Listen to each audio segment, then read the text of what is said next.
ভাইয়া, আমাদের বলটা এখানে এসে কোথায় উধাও হয়ে গেল? বোন, এটা তো ভুতুড়ে বাড়ি। মা তো এখানে আসতে নিষেধ করেছে।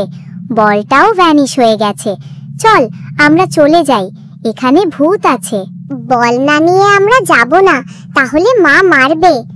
মা মারবে না যখন জানবে এটা ঘটেছে, বরং ভেতরে গেলে মারবে। তুমি এত ভীতু কেন ভাইয়া? ভেতরে কিছু নাই, দেখছো না আলো জ্বলছে? চলো আমরা বলটা নিয়ে আসি। কিন্তু কোনো কিন্তু নাই, আমি তো আছি, তুমি ভয় পেও না।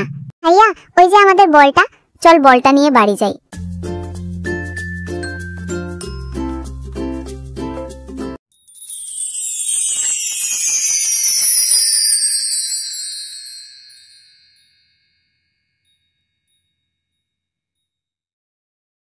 তোমরা ভয় পেও না, আমি একটা পরী। আমার নাম মায়া। আমাকে এখানে 1000 বছর ধরে বন্দি করে রেখেছে কালো জিন। তোমরা যদি সাহস করো তবে আমাকে মুক্ত করতে পারো। চল তুলতুল, আমরা বাড়ি যাই।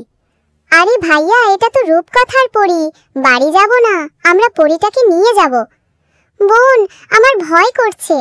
আরে ভয় পেও না, তোমার তুলতুল থাকতে কিসের ভয়? কি করতে হবে বলো আমাদের? তোমাদের 3টি ধাঁধার উত্তর দিতে হবে। যদি পারো জিন দুর্বল হবে, না পারলে তোমরাও আমার মতো বন্দি হয়ে যাবে। প্রথম ধাঁধা, যা আলো ছাড়া দেখা যায় না তবু আলো পেলেই হারিয়ে যায়, সেটা কি? রাহুল চিন্তা করছে, হঠাৎ নিজের ছায়া দেখে বুঝতে পারে। এটার উত্তর হবে ছায়া।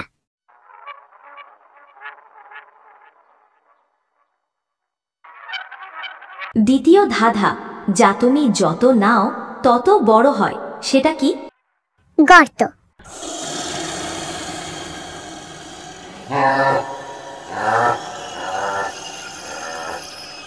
রাহুল ও তুলতুল ভয়ে কাঁপছে। মায়াপরীও ভয়ার্ত চোখে তাকাচ্ছে। তৃতীয় ধাঁধা আমি দেব।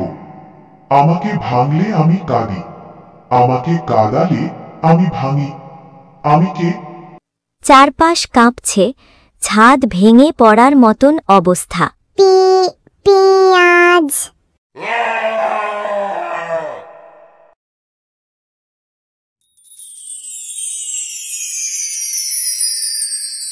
তোমরা সাহসী, আমি মুক্ত হলাম।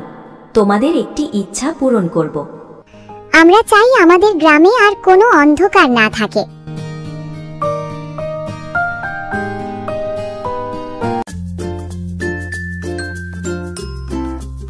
রাহুল তুলতুল আনন্দে বাড়ি ফিরছে।